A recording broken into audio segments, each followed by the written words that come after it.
Welcome to another exciting episode of Musa and Show. Here is what we have today.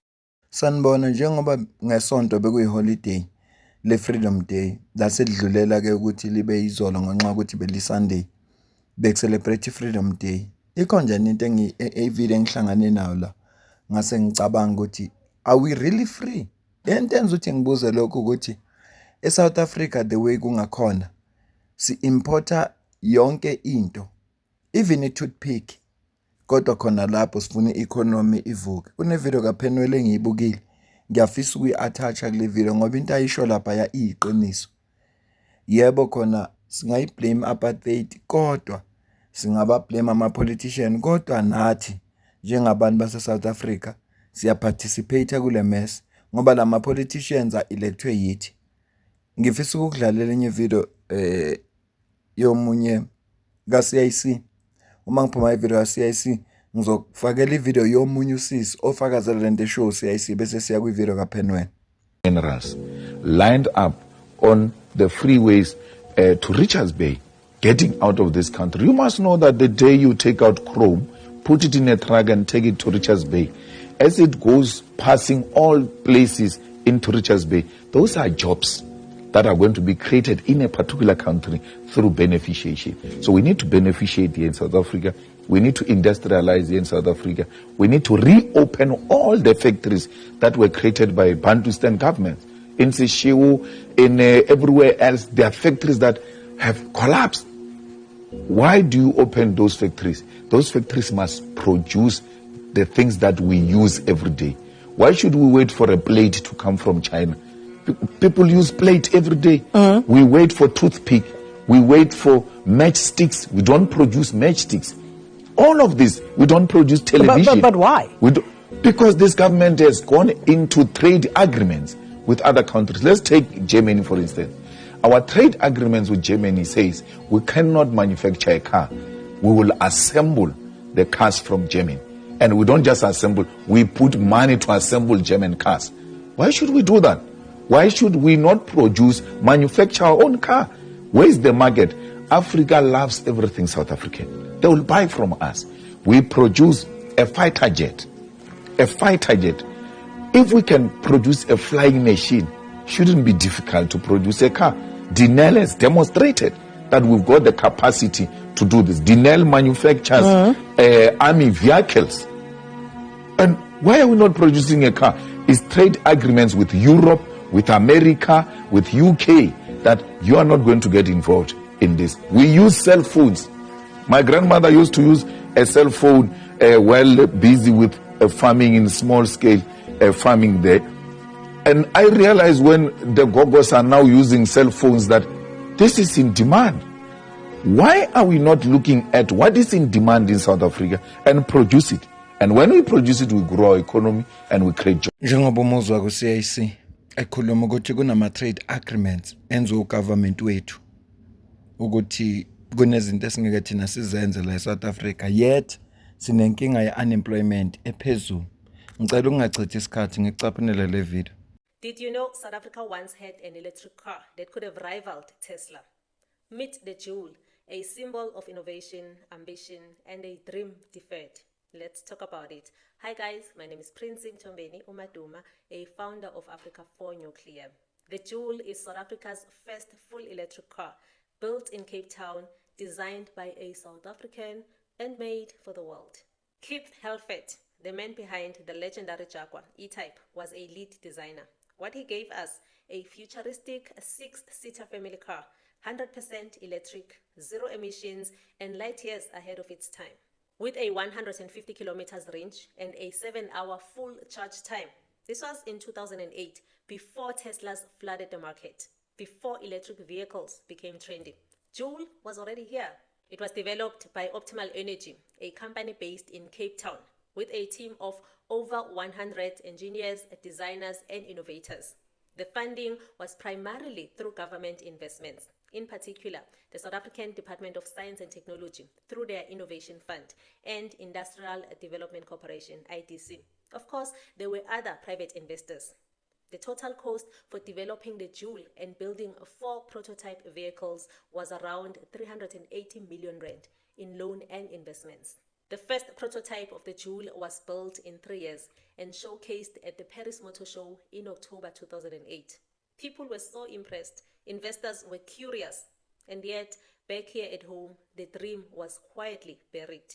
Once again, the South African government failed to see the vision. They wouldn't invest 9 billion needed to bring a Joule to life. They said it was too early for electric cars. Too early, or too afraid to believe in our own brilliance. You're probably asking yourself, ukuthi zayaphi imoto, the Joule prototypes? Well, apparently, they were donated to the Nelson Mandela Metropolitan University. And sadly, some were damaged during a student protest, and the remaining ones fell into disrepair. 15 years later, the energy company called Rubicon is restoring 2 of the remaining Joule prototypes. Le video ikuvezela ngokusobala ukuthi abanye babantu base South Africa abahleli nje basonga izandla kodwa kunezinto abazenzayo ngoba bebona ukuthi ikhona imarket futhi bangazithuthukisa kodwa into engekho ipolitical will. Nansi into esingenayo uyabona nje ipolitical will ngoba ngikune video esike sakhuluma ngayo kule viki eliphelile noma lamaviki amabili aphelile lapho sasikhuluma khona ngeBEE ukuthi iBEE iyayi-discourage entrepreneurship.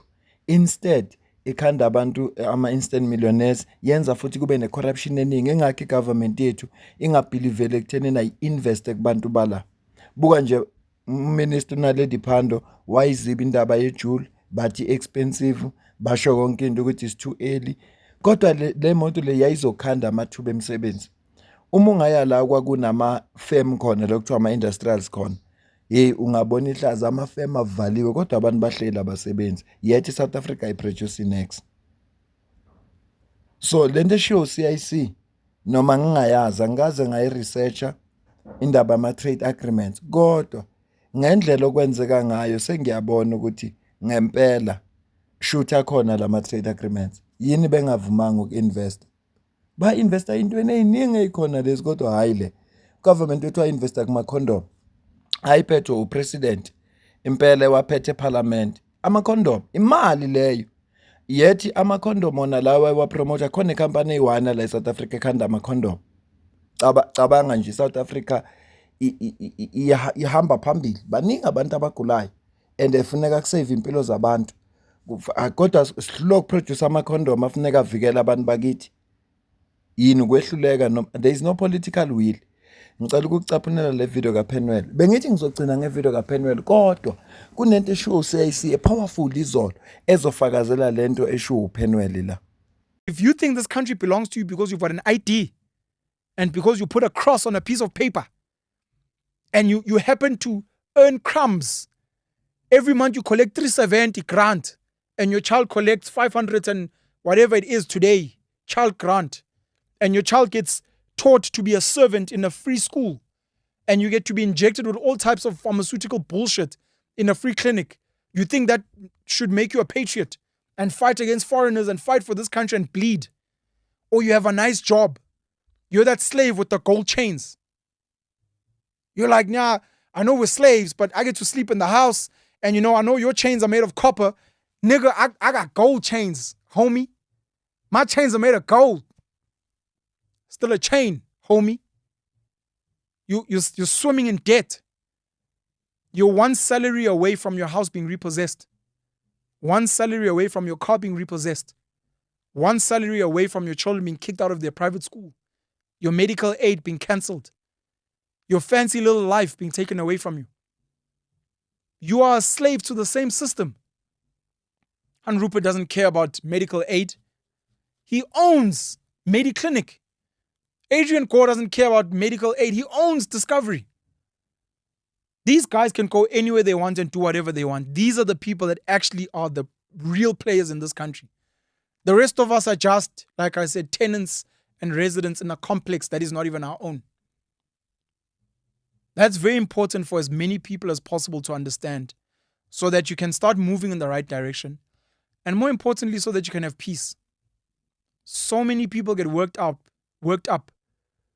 listening to politicians argue and bicker. And we get on social media and we dispute and debate and argue with each other and we swear at each other and there's racism. At the end of the day, this country does not belong to us. It belongs to big business. And the government, it's just a governance system. It's security guards on behalf of big business. And their other job as security guards is to run a little charity foundation on the side, an orphanage, what we call social welfare, for the poorest majority. Here's a free grant. Here's free schooling. Here's free healthcare. Here's a free little house so that you don't make too much noise. Because it's cheaper to give you this than to give you a decent job. It's cheaper to give you this than to give you access to real land and real skills. It's cheaper to give you this as an insurance for the rich than for you to actually be a real participant in the economy.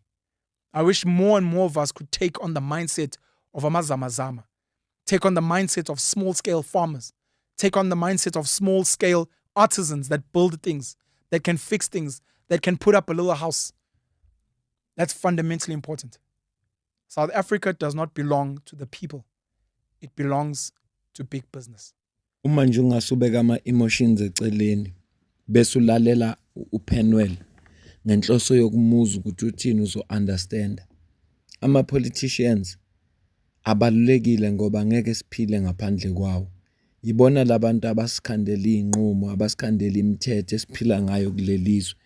Yibona labantu abasimele kodwa ubudlelwano bethu nabo yibona obukhawuntayo. Okwesibili, into uPenwell ayigcizelelayo ukuthi ake siyeke lento esiyenzayo ukuthukana, sithukanele into engenamsebenzi. Sithathe ama-debate wama-politician. Yes, asiwalalela ama-debate kodwa sibheke ukuthi ingabheki ukuthi ubani odebate-ayo kodwa ulalela ukuthi uthini lo debate-ayo. Leyo nto izo-informa ngisho ukuvota kwethu. Okwesibili, mayithi asithathe i-mindset enjengamazamazama. Labantu bafike la bathi no, kunokuthi sihlale sithi amathuba omsebenzi awekho, yini esingayenza ukuze sikhande amathuba omsebenzi? Abantu abakwazi ukulima baqale balime. Awudingi imali eningi ukuze ulime. Udinga nje ukuthi usukume usebenze, imali zokuthola ngendlela. Ngoba inkinga yethu thina sifuna ukuqala njengomuntu ose-owner 5 hectares or 2 hectares. Kanti qala la ukhona. Wenze sure ukuthi khona okwenzayo. Kukhona into ozozifunda, kukhona ulwazi ozolifunda. Ngqongqoje kwiminyaka ethize. Ngiyayazi corruption ekhona kodwa uma senza kanjalo sizokwazi ukubona ukuthi okay, lo hulumeni simbeke lapho uyabheda, sifuna ukuthi wangasenzela, simvota out, sifake omunye naye sizomtshela ukuthi yazini uma nihluleka ukulungisa lento le nizosithola kahle. Ngifisa ukubuyela ke kule point ayishoyo uPenwell ethi iSouth Africa belonga ku big business. Kwabalandela le channel bayazi sisiyenzile kakhulu la besifundisa khona. Sithola umlando ukuthi lezo kuze lifike la kwakubo khona iCODESA nama negotiations yini imbangela lokho. Inenkululeko namhlanje kwathathana ukuze kube nenkululeko namhlanje. Obani abasukuma ukuze sibe nenkululeko. Ngakho ke ibusiness ngeke sikubalekela ukuba khona kwayo. Ngoba iyona elawula yonke into esinayo. Futhi ayikho into esingayenza ngayo. Phandle masingashintsha indlela yokwenza, shintsha indlela yokucabanga, shintsha indlela yokwenza. Into enhle ama-politicians wethu ayenzile for ibusiness ukugcina imfundo yasemalokishini yasemakhaya njengoba inje, ngoba bayazi ukuthi bazoproduce abantu abangeke babanikeza i-competition. Angingandi kakhulu kodwa ngifisa ukucaphunela lento eshiwo siyayisila ayibalekile. Treasury is reactionary, and Treasury is still captured by apartheid apologists and apartheid beneficiaries.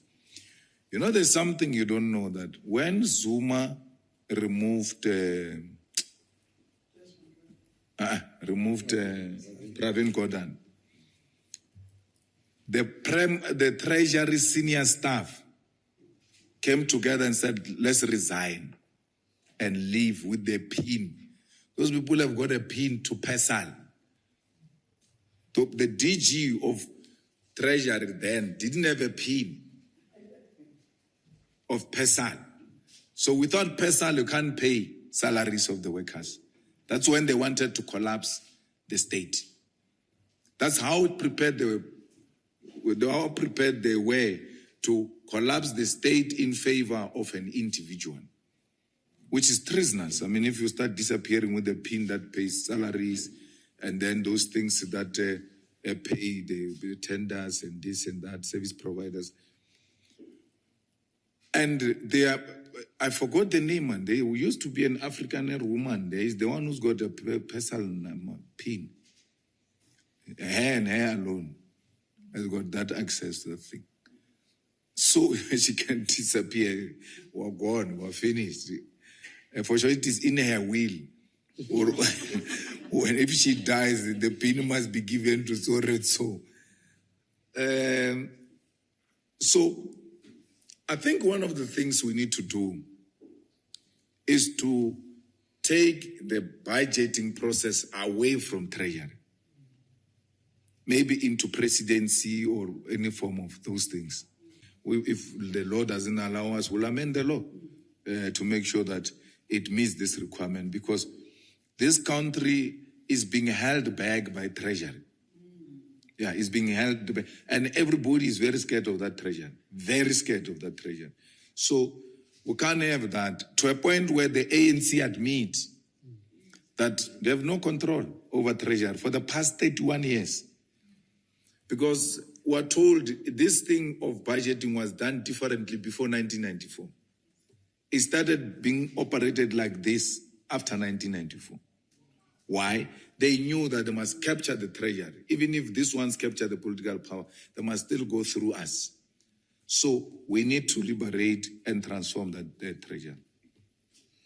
Njengoba uzwa nje CIC la ichaza ukuthi i-treasury is captured by i-big business.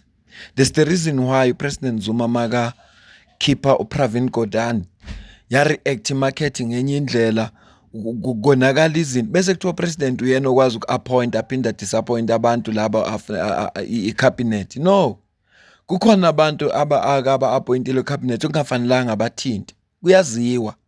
Yingakho CIC engayi-entertain into esho i-MK ukuthi basayine i-vote of no confidence against uminister, ngoba uyazi ukuthi wathinta lela office usuke udala inkinga, ngoba lela office is controlled by big business.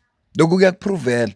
Yingakho kubenzima kuminister mabetha kakhuphula i-corporate tax. Ingakho kubenzima. Cela ukuzwe uthini, ngicela uzwe la.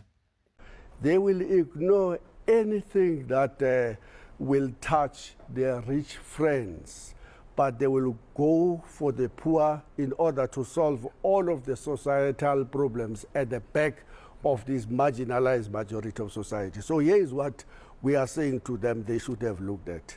The first thing, we will have been calling for the introduction of the wealth tax from 1994. My friends in the DA are now shaking their hands. They will never agree to that because it is going to touch their funders. We have been calling on them to stop the procurement corruption. According to a head of procurement in government, he says that these guys are stealing up to 40% of the procurement budget, which was estimated at 600 billion rands then. Why increase the VAT instead of sorting that out?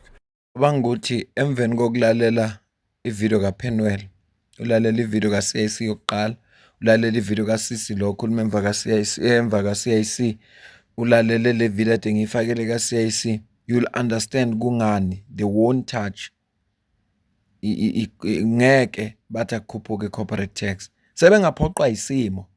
Kunalokho bayehlisa uthi u-Treasurer General we-EFF Omphile Mawude uthi beyu-29%. I-government yethu yayibuyisela emuva yayenza yaba u-27%.